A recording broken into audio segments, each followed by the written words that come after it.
Hi guys! Welcome to the vlog. Once again, advice for today's manalig sa Diyos Ama, Diyos Anak, at Diyos Espiritu Santo. Ganito po yan eh.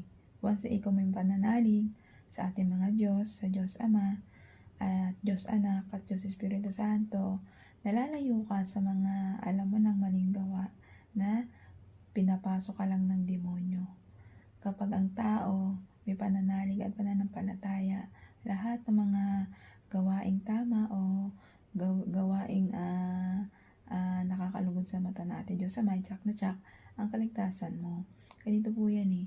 Pag ginagampanan po natin yung pagtulong, kababaang loob, manlalawa kami pangunawa mo, at higit sa lahat, nananalig na pupuri ka sa ating Diyos Ama at nagkakaroon ka ng respeto sa ating Diyos, sa ating magulang, sa ating kapwa, ay tsak na tsak ang kaligtasan mo. Pupunta ka sa paraiso sa langit na kasama natin ating Diyos Ama, Diyos Anak, at Diyos Espiritu Santo. Kapag ang isang tao gumagawa ng mga puro kabutihan sa kapwa-tao niya, hindi nag-iisip ng mga maling gawa sa kapwa-tao niya, at nananalig na nanampalataya siya sa kapwa-tao niya at nagkakaroon siya ng respeto, kababaang loob, at nilalawakan yung mga pangunawa niya sa kapwa-tao niya, tsak na tsak ay napaka-blessing mo sa ating Diyos Ama. Ginagampanan mo, tumutulong ka, nagiging mabuting tao ka, mabuting anak para sa ating Diyos Amang nasa langit. Ginagampanan mo ang pagiging mabuting tao para sa Kanya.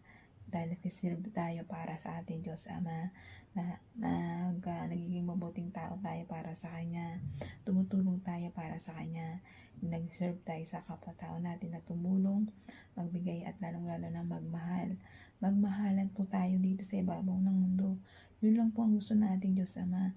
Pag may pagmamahal ka sa kapwa mo, nalalayo ka na sa pagiging inggit, pikit, sa lahat ng mga maling gawa na pinapasok ka ng demonyo, nalalayo ka. Kasi kapag halimbawa mabuti kang tao, at lagi kang nananalig, nananampalataya at nagdarasal, at may Diyos ka sa iyong pagkatao, tsak na tsak naliligtas ang kaluluwa mo sa impyerno. Lalong-lalo na ginagampanan mo yung pagiging mabuting tao at ginagampanan mo yung pagiging mabuting tao dito sa ibabaw ng mundo. Yun lang naman po ang gusto ng ating Diyos Ama eh.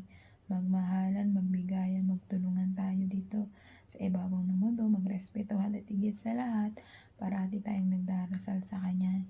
Lagi tayong nagbibigay ng oras para sa ating Diyos Amang buhay na nasa langit, Diyos Anak, at Diyos Espiritu Santo. Kaya ikaw, kung ikaw nandiyan pa